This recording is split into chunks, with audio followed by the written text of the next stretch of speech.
Hello, welcome to the Field of Streams, where every week I, your host, Janeen McCrae, read a short piece of my writing to you so that you don't have to. It is my gift to you. No, I didn't keep the receipt, so you're stuck with it. Now, I can't promise you much with these missives, but I can promise you this. I won't keep you long. If this is your first time listening to this, I will say that each week, before I read the piece to you, I like to give a little background on where the idea for it came from. And this week, it was actually via a link in a story I was reading about a fresco that was being revealed in Pompeii after being, buried because of that, that little volcanic action, something like, was it 2,000 years ago?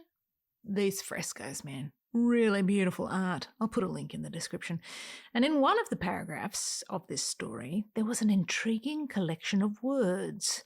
They read like this, quote, "The blast was so intense that it vitrified a young man's brain," end quote.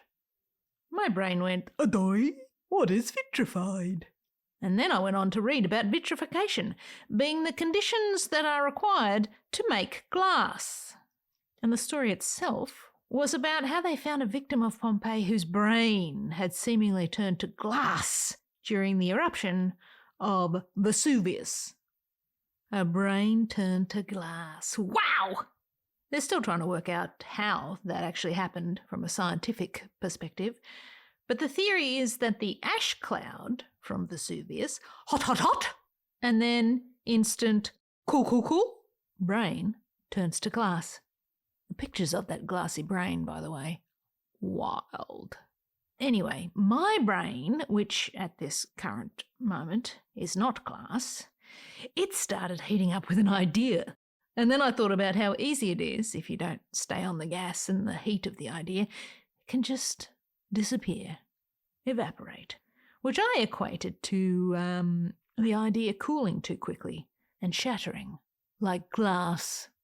There's something in that, thought I.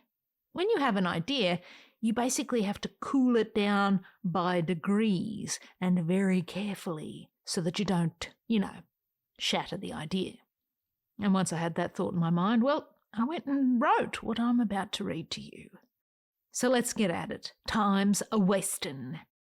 Sit back, relax, cue up Blondie's Heart of Glass to listen to when we're done. You'll see why.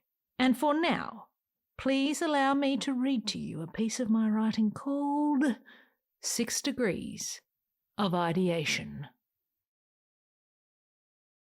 Once had a thought, and it was a gas. Touch at my forehead. Can you feel it? It is a prickling, urgent heat, roiling and rising, ready to pop the top off my brain fart thermometer. Idea, coming in hot. It comes to me in a searing spit of action, sizzling at the insides of my cast iron skillet skull. Fizzing and futzing, it dances in the fat and tallow and ghee, licking at the edge of some excitable, manic insanity.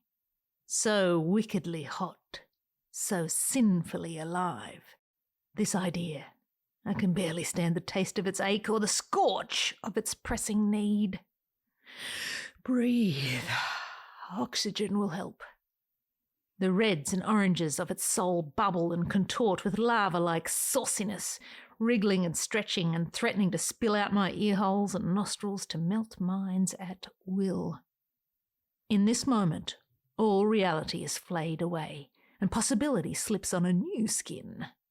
The shape of this thing shifts, steaming, radiating, indicating. It is shrugging its weight, threatening my landscape with the uncontrolled burn of its intent. Adrenaline changes lanes as the flow dictates, and I see a finish tape in my mind. I know what I must do. I must tease this globular, scorching conglomerate into the mould of my vision. I must angle it and lure it into the crucible to determine its final form with a shape I can work with. Bellow to the belly of it, I huff and puff. The publication of its birth notice is upon us. Fire, heat, magic, what a process! dipping my mind mandrel into the goo with delicate probe and tongs and hammer and sweat. I twist. Patience.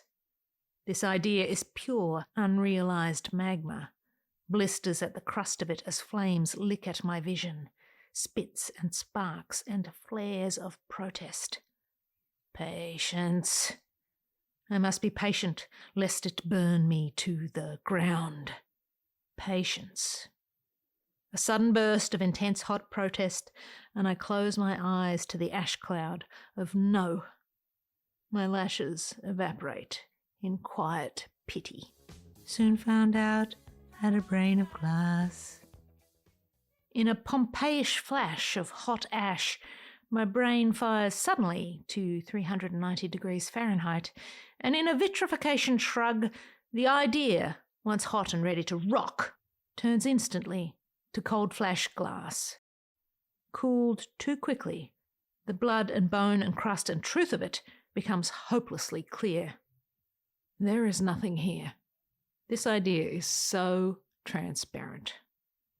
With the sweat of my effort slick on its exterior, it slips from my hands and falls to shatter on impact.